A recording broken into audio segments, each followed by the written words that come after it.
জয়নিতাই জয়গুরু। আর বন্ধুরা, আমরা পাগলা গোস্বামী বাড়ি দর্শন করে তো চলে এসেছি এখন ছোট গোস্বামী বাড়ি বা চাকফেরা গোস্বামী বাড়ি। তো দেখো প্রবেশদ্বার।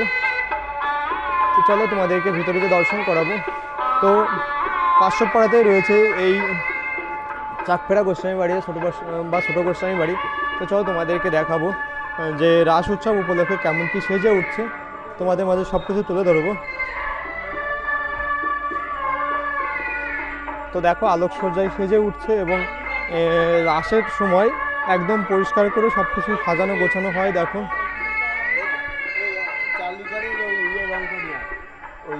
আর এই যে চাকফেরা গোস্বামী বাড়ির মেন রাসমঞ্চ, এখানেই চাক ফেরানো হয়, মানে ঘোরানো হয় শ্রী শ্রী শ্যামসুন্দর জিওকে বা রাধারমন জিওকে। এই যে দেখো এই সেই রাসমঞ্চ, আর এখানে প্রচুর প্রচুর ভক্তের সমাগম হয়। তো শ্রীরাম শান্তিপুরের ছোট গোস্বামী বাড়ি বা চাকফেরা গোস্বামী তোমরা সকলে দর্শন করছো। তো এখানে সেবা হয় শ্রী শ্রী রাধা বল্লভের সেবা হয়। তো চলো তোমাদেরকে দেখায়, দর্শন করা খুব কাছে থেকে।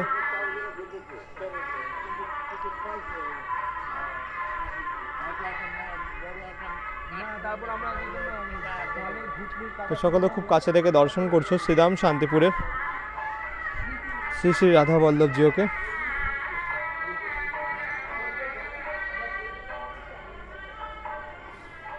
তো সকলে খুব কাছে থেকে দর্শন করো শ্রী শ্রী রাধা বল্লভ জিওকে।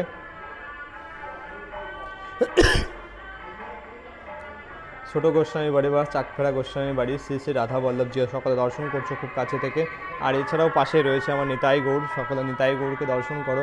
হা নিতাই হা গৌর আমার প্রাণনাথ, হা নিতাই হা গৌর। আর এই পাশে রয়েছে আমার সীতানাথ এবং সীতাদেবী, সকলে খুব কাছে থেকে দর্শন করো। হা গৌরানা ঠাকুর, তোমার কৃপায় আমরা আজ এই রাস উৎসব দর্শন করতে পারি। তুমি জগতে রাস এনেছিলে, তোমার হাত ধরেই রাসের শুরু। তো রাস উৎসব উপলক্ষে দেখো এই যে সব কিছু কাজ চলছে, পুরোপুরি সব কিছু রেডি করছে। যেসব যে চাকফেরা যে মানে যেসবের পর ঠাকুর রাখা হয় সব কিছু দেখো রং টং করা হয়েছে, কত সুন্দরভাবে সাজানো গোছানো হচ্ছে। তো রাসের সময় তোমাদেরকে সব কিছু ঘুরিয়ে ঘুরিয়ে আমি দেখাবো। তো রাসের আগে কোথায় কীভাবে তোমাদেরকে বিগ্রহ বাড়িগুলো আসতে হবে সেগুলো তোমাদেরকে দেখাচ্ছি। তো তোমরা দেখতে থাকো, এরপর কোথায় যায়, কোন গোস্বামী বাড়ি যায় সেগুলো তোমরা দেখতে থাকো। জয় নিতাই জয় গৌর।